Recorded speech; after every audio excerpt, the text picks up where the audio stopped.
Hi, and welcome to this episode of Higher Thinking here in London. I'm Pat Morsey, the Chief Customer Officer, and I'm on my way to track down Dr. Nathan Mondragon and talk about the future of hiring. In this episode, we're going to sit down with Nathan and get into the background and the roots of IO psychology and really the science behind great hiring. Then we're going to talk about a diagnostic on the current day, what's working and a lot of stuff that's not working. And finally, we're going to get Nathan's guidance about the future of hiring and how do we move from the old ways of working to unlocking skills and tapping into the potential of humans around the world. Let's go have a chat.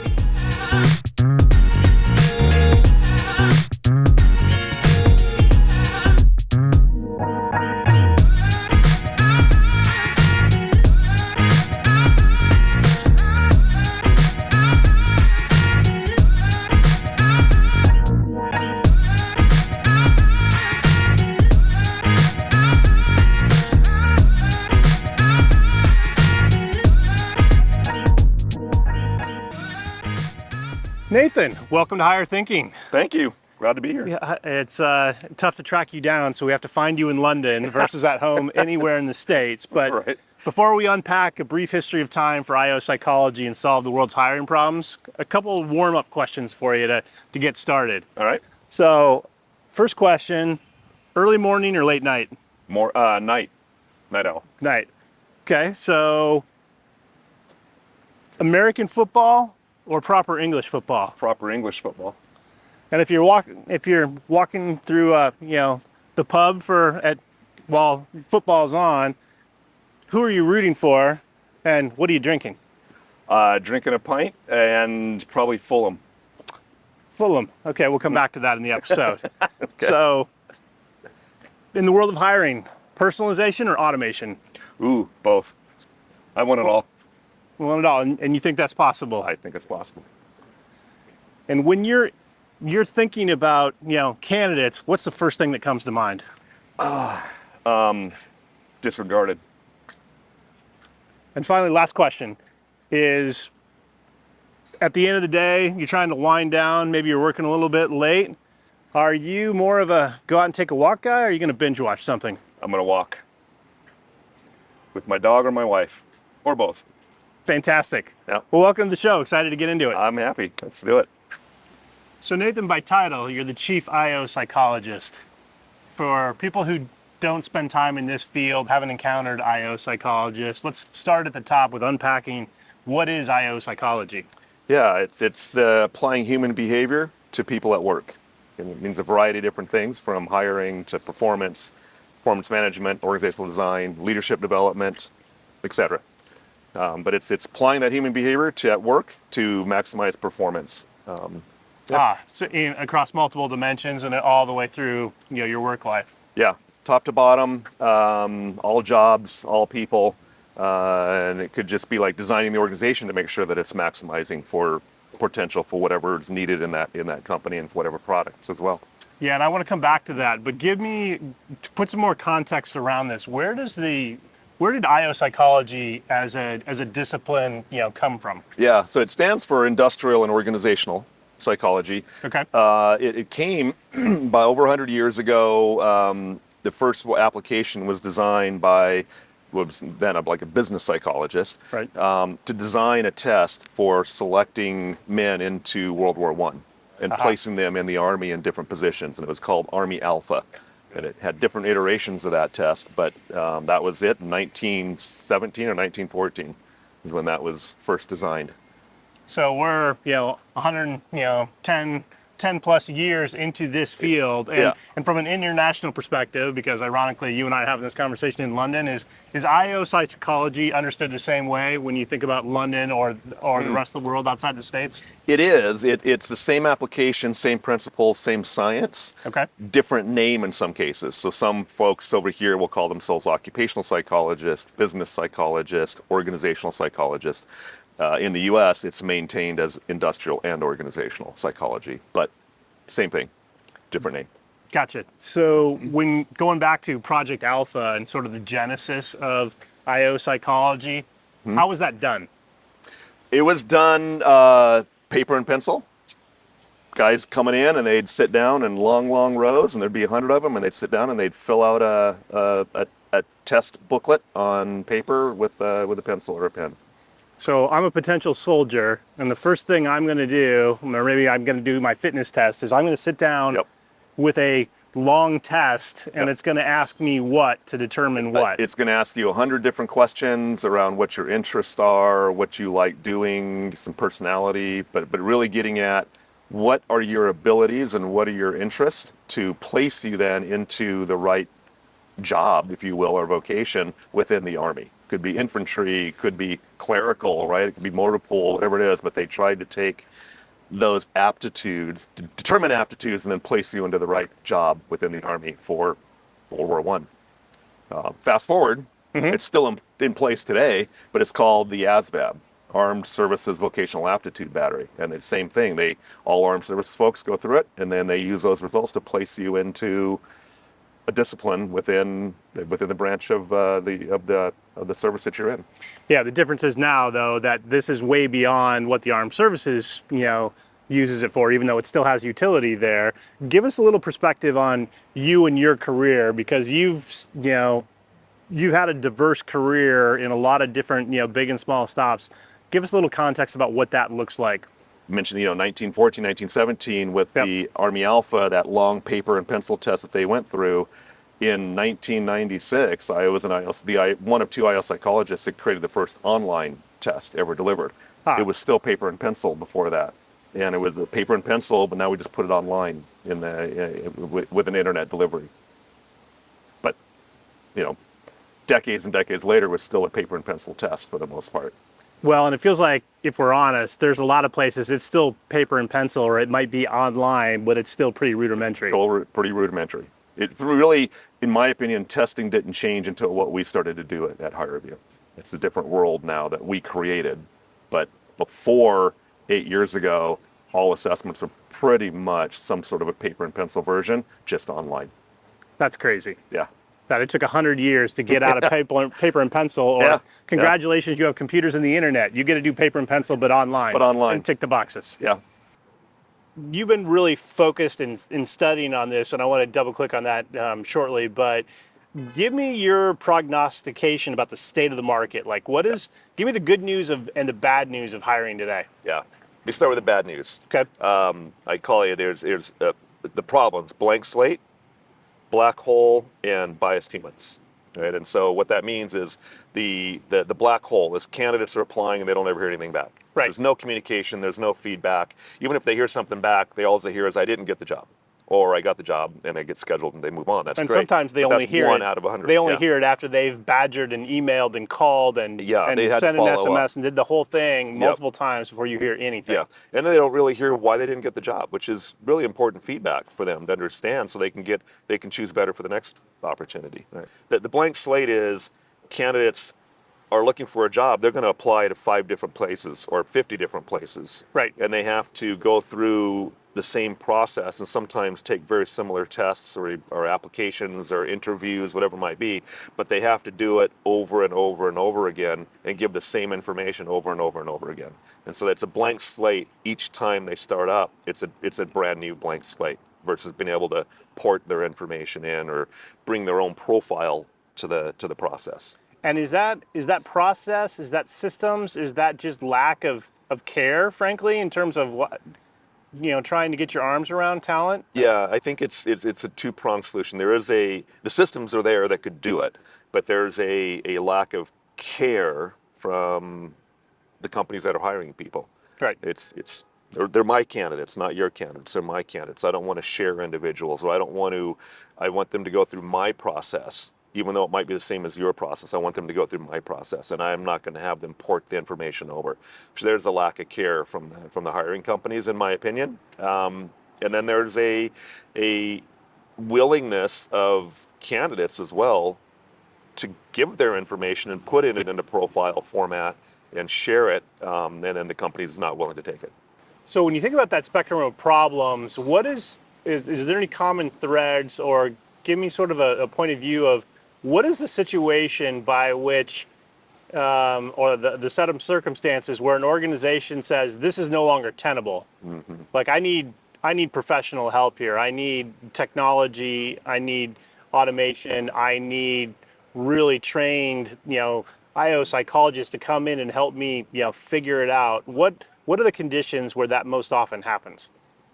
Yeah, I think that the company has to fill some sort of a pain, as you're saying, and a lot of times that pain is in today's market, there's not enough candidates coming in to apply for the job. I mean, I think the stats, the labor stats are showing there's about 2 candidates or 1.5 candidates per Yep. job opening. That's not a lot. It used to be like 10 to 1, right? Mm-hmm. It's not that way anymore. So they're not getting the candidates coming in, but yet they have these processes that are kind of cumbersome for candidates to go through to get the job. So they're making it more Yes. difficult than need be, and all they need in some cases is a beating heart to get that job. So there's that. There's that issue going on, and the systems can help. But the problem is a lot of the systems aren't flexible, or the companies aren't flexible to adapt that process given what's going on with that job. Because what's going on with the retail worker may not be the same as what's going on with the district manager or the accountant job at corporate for that same company. Right. And they need to have flexible processes to deal with it. One of the keys to success in all this is the standardization of the process. Whatever it might be. Now, that process might be different for this job versus that job at the Right. same company, but the standardization of that process is what's important, because that then increases the fairness for the candidates, because they're all going through the same process, and it's meeting whatever labor market conditions are needed for that job as well. Yeah, and in fact, certainly in the developed world, that's table stakes, isn't it? That you have to have a consistent process, or you're supposed to have Supposed to. anyway, Yeah. to be able to enable each candidate to go through the same Yep. whatever the requirements are for the job, whether it's Yep. a number of interviews or assessments or evaluations. Yeah. Yeah, and part of that is knowing the job. So you need to know what it takes to be successful in a given job in order to set that standardization process up. Yep. That's the table stakes, right? And most companies do a pretty good job of that. They understand what it takes to be successful, and then they build an interview or something around that process, around that they build that process around that job requirement. Which is great, and that's wonderful. It's founded in science. They're following those benchmarks and those guidelines.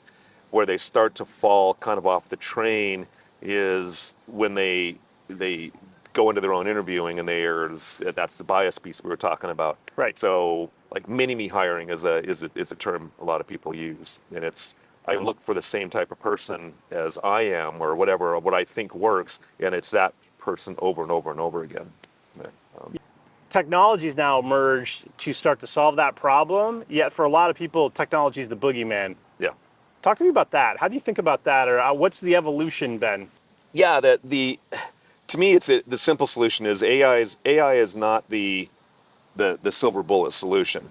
It helps if hiring managers use AI to facilitate their decision making, then things are going to be better, right? So it shouldn't replace your decisions. It shouldn't replace my decisions, but it should help us make better decisions. And a lot of the research is starting to show that, right? I mean, before AlphaGo, right? I mean, now the complex chess game, AI was beating the AlphaGo chess master, and then people started to come back and said, I can now beat the computer. But in reality, when they come together, it's unmatched. Nobody, human or AI, can beat a paired up AI with a human decision. So that's the best way to go. So it's not going to replace anybody, but then you got to make sure that AI is done for good and doesn't have the bias baked into it that can happen with some systems. Level set on the science behind how you build a model and the difference between static versus dynamic models that are core in this conversation about hiring. Yeah. Because AI means a lot of different things, but there's a very specific set of constructs that I know you're passionate about and that are critical to what good looks like in hiring. Yeah. We've kind of written the book at HireVue around what is the best practice for designing an AI-based hiring solution, and there's the explainability part of it, there's the principles part of it, the ethical part of it, but all that kind of boils down to you need to have standardization around your design principles, Okay. and you need to follow that standardization, and then you need to lock it down. Right, and that's the static versus dynamic component. So AI can be self-learning, and some of the generative AI models are that way, where they're constantly bringing data in, and that's why you get a different answer today than you got tomorrow if you ask ChatGPT something. Right. So from a hiring perspective, they can't self-learn because you can't treat candidates different today than you do tomorrow, sort of thing. You need to keep them the same and keep that standardization. So we lock our algorithms down. We design them in the lab, and they go through these design principles that we can talk a little bit about. But once they're vetted and they're approved and they're done, they're locked down, and then they get put into production and get put into use for running candidates through on the same process, same criteria, same algorithm, et cetera. So let me play that back to you. Table stakes, what's required for hiring is candidates need to be treated the same way every single time. Yep. So in order to do that for a specific role or a job family or a set of roles, the approach that you and the team take is, evaluate and design what are the capabilities we're looking for. Yep. Do the data validation with a model, test that model, and then lock the model so that the model is not self-learning. Right. And so the outcome of that is every single candidate who goes through the hiring process is evaluated equitably in the same way. Yep. Against the same series of questions or games or whatever the model might be set up to do or to evaluate. Yeah, that's exactly right. Right. You said it way better than I did. Right. So analyze the job, build the assessment to predict the required characteristics of the position, and then build your algorithms to measure those characteristics of those capabilities, and then lock them down before they go into production so everybody's treated the same. Okay, and so the other thing I want to be clear about that you said that I don't want to fly by is the approach that we take, and the approach in terms of what good looks like, is that AI is used to augment or supplement human decisions. Yeah. It's not, AI is not deciding whether I get the job or not. Right. That's correct. Right. So we can, the AI can do a good job of, based on the capabilities that are needed to do the job, Right. evaluate those for each candidate, and then you can rank order candidates based on how they're meeting those capabilities or not. And that rank ordering can be a high, average, and low kind of thing. At that point, then the manager should be choosing who they interview, who they bring in, who they evaluate. And in our case, we're doing those AI evaluations on an interview, right? So they're doing an interview. Those managers then should go in and watch those interviews. Right. And sometimes confirm that the AI scored them appropriately. And then confirm and say, that is the person I want to bring in and talk to and do the live interview with. So it's facilitating the decision, not replacing the decision. So we're facilitating humans connecting with other humans and Yes. connecting talent and opportunity. We are not replacing humans. Correct. Is AI additive both to the company and to the candidate? Yeah. The value is it's the candidate is being able to interview for the job in doing their one-way on-demand interview. So they're interviewing for the job. They're putting their best foot forward. The AI is evaluating that and then bucketing the candidates by who did well and who matches the job. So we're helping the company evaluate people at a standard level but at scale, versus if there's 100 candidates that went through, somebody would have to interview all those 100 candidates to do those interviews or watch them and evaluate them. Now you don't have to watch all of them. You can just watch the ones that you think are appropriate, the AI is saying is a good fit for the job. So it helps the candidates. They all get an interview for the job. It helps the company at scale be able to hire individuals and at a much faster pace. So there's companies that have gone from 2-month hiring cycles to 4-day hiring cycles, right? Because of the at scale and the standardization and the software that gets put in place. And is that the key to really unlocking skills? Because particularly in a talent scarce market, suddenly the conversation du jour is skills. We want to make the jump to skills-based hiring. Yep. What does that mean in actual practice? Yeah. It's capabilities, right? So we have a capability framework, and that's a skills taxonomy.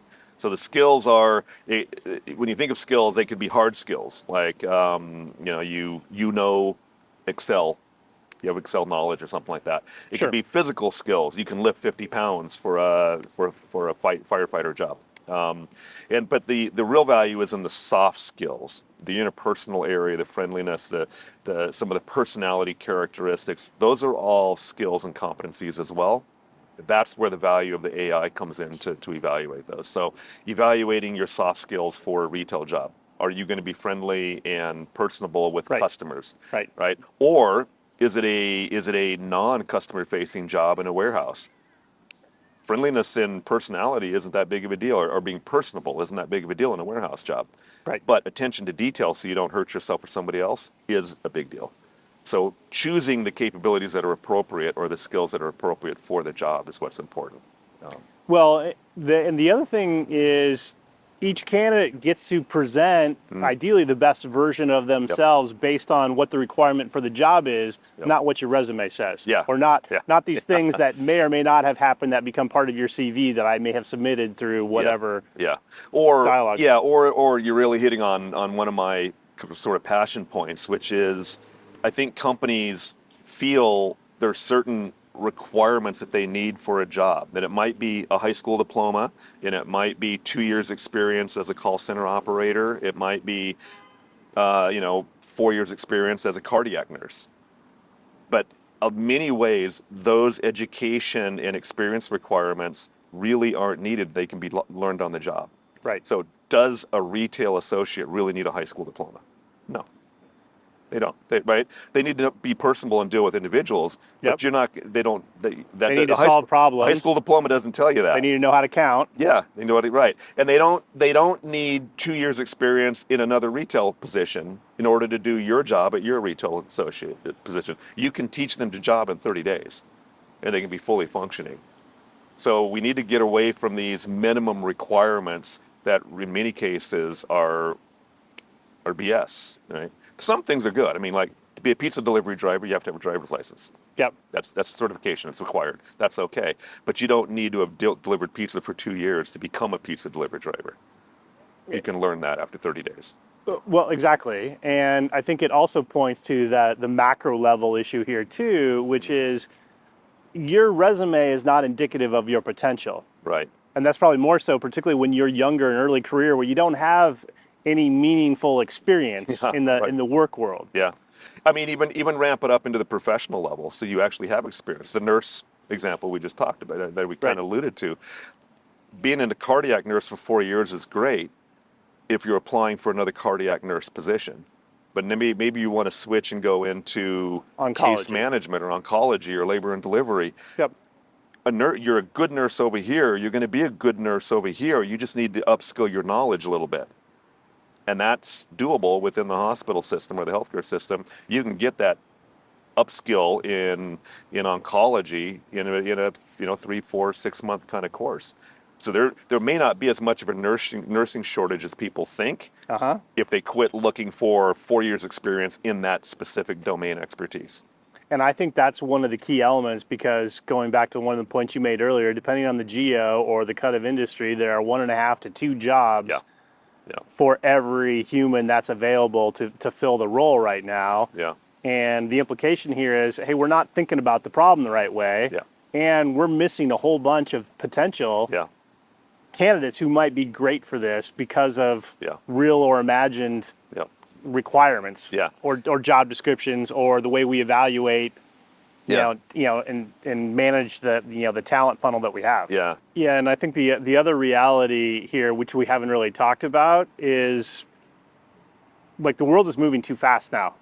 Like the notion of what is a job, and like when you and I are coming out of college, there was no such thing as Uber. There was no gig economy. There was no opportunity to plug and play into a whole bunch of different stuff. So on one hand, you've got a whole new generation coming into the workforce who have a totally different conception about what is a job and what does success look like and what am I going to decide to do or not do and have a lot more information than we ever had. Right. But you also, those things are colliding with antiquated processes, antiquated systems, outdated technology, and the world is now moving at light speed. Yeah. Yeah, and you need to, I think, especially your professional workforce, at your hourly levels, that's just ability to learn. Yep. Right. They need to be able to learn a new system every 6 months, and that's part of the job. But at the professional levels, there's a whole mindset that I think needs to exist for these individuals. Because, as you said, jobs are changing. Jobs are going away. AI is going to have some jobs go away. The technology does that. But at the same time, it's going to create 90-some plus million jobs that don't even exist today will exist in 4 years or in 5 years. And we don't even know what those are yet. Right. So the professional workforce is going to have to adapt and learn on the fly so that they can their job will be different today to what it is next year. They need to adapt and learn what those jobs are. That's why we created the agility mindset assessment. Put the pieces together for me. When you think about the forward view and from all the problems and the challenges we talked about, what's the future look like, and what's on the next horizon when you think about what great looks like in hiring? Yeah, talent for life, right? Yes. I don't know if I think I want to be part of building it, and I think we're going to start down this kind of evaluating humans, evaluating their potential, and wrapping intelligence around it sort of thing. And what that means to me is, how do you identify somebody's ability as a high school student, or even maybe junior high student? How do you identify that, what their ability is and their interest, and then identify jobs that they can get into and start working through in or out of college? It doesn't matter. Right. And then take that at 18 years old to then 28 years old and 38 years old and 48 years old, build upon their data and build upon what they've done. Right. So you can evaluate that profile of somebody, and their profile grows with them as they grow and their experiences grow. And then that person can pick and choose what they want to present for their next position. And it might be, again, a different career change. Yep. But what does that mean? Their career has led them up to this point, but there's now maybe other career areas that are adjacent to that they would have an interest and a motivation to do, and the ability to do. Maybe they just need to upskill on something so they can go down that part. And that's the talent for life, but that data gets built and follows them, right, versus being a blank slate. Every time they apply for a job, nobody knows them, and it's a blank slate each time they move from job to job. So Nathan, going back to your role and your team in terms of IO psychologists in real life at a software company, and obviously you're practitioners, give me a sense of you and the team and what your remit is. What do you spend your time on? Everything we want to do is customer facing and being strategic around helping our customers solve their hiring problems, or helping solve their talent problems, whatever those are. So that's sort of the underlying principle of everything we do. Now, related to that is, what product do we help build, and how do we research and make sure that what we're doing is successful and actually doing what we say it's going to do, right, and prove that out, sort of thing. So there is a research arm as well, and those folks are, and it kind of sits within everybody. Everybody kind of gets involved in these research projects, but the focus is, we talked about the neurodiverse research a little bit. That was one example of research, academic focused, but with natural data in the wild kind of thing. So we've also have some papers where we've got a groundbreaking paper that just came out this month in print that was on how you use AI to remove and mitigate the bias in an algorithm. And can you build algorithms that are minimized with bias, that have the bias minimized, but yet maintain the predictive power of success on the job? And that groundbreaking research was done with our data science team and our IO team combined together.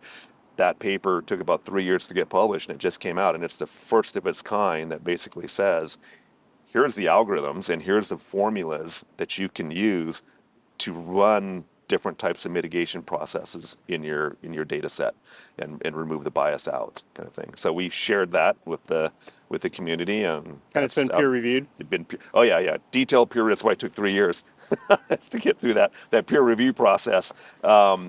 It's kind of a painful, excruciating process, but peer reviewed. Top IO psychologists in the world review this journal and review it and everything, and it just got published. So we just shared, and the formulas are in there. We're like, here's how you do it. The next paper we just got accepted. Now there's some rewrites that have to be done, but it's been accepted with this final set of rewrites to be done. Same journal, and it's the design principles around, here's actually how you design AI to score text interview responses. Here's the design principles around it, and then here are what we call the psychometrics, the statistics that you should be getting. If it's designed properly, you should be getting these levels of measurement, and this minimized bias, what we call adverse impact. You should be getting these levels of bias in there are not biased, and then here's how they predict success on a variety of different jobs. So it's a very detailed paper, but it gives the whole, here's how to design it, here's how to measure it, here's how to make sure those measurements are accurate and correct, and then here's how these things should predict success on the job and actually doing that prediction. That'll be the first of its kind paper as well that comes out here in the near future. And then So basically, you're giving away all of our IP. That's what you're telling me. we are, but we chose to do this about 4 years ago and start going down this path because one, it's the right thing to do, but two, it's ethical AI. And if we are leading the charge, it takes data to do this, but if we're leading the charge, we're now the de facto experts in the space, and we're doing it correctly, and everybody else has to live up to that same standard, right? And it takes a lot of data to do it. Nobody has the data that we have to build this.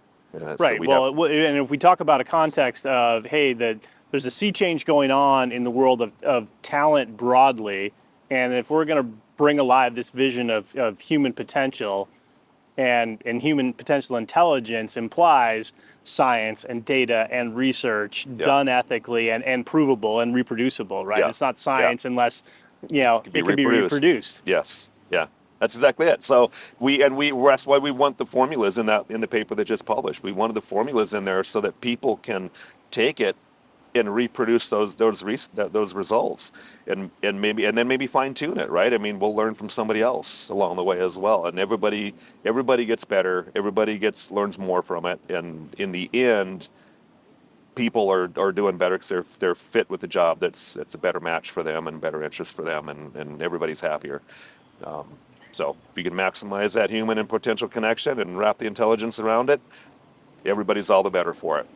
What advice would you give to a head of talent or a CHRO, who's got, a global footprint, diversity of roles, and a lot of different moving parts? What should he or she be thinking about in terms of rethinking their talent strategy for a high potential future? It's what we've been talking about, but it's don't be afraid of the AI. It's going to help you make better decisions, but it's going to help you identify and profile individuals to fit jobs. And that, in many ways, is potential, right? And sometimes it's a job for the future versus the job for today, but if they're already an employee, that's what you're interested in, is what are they going to do in the future for you versus what you're doing today. How do you help use AI to do that and build that potential slate of individuals, and where can they go? Most individuals have potential to do something.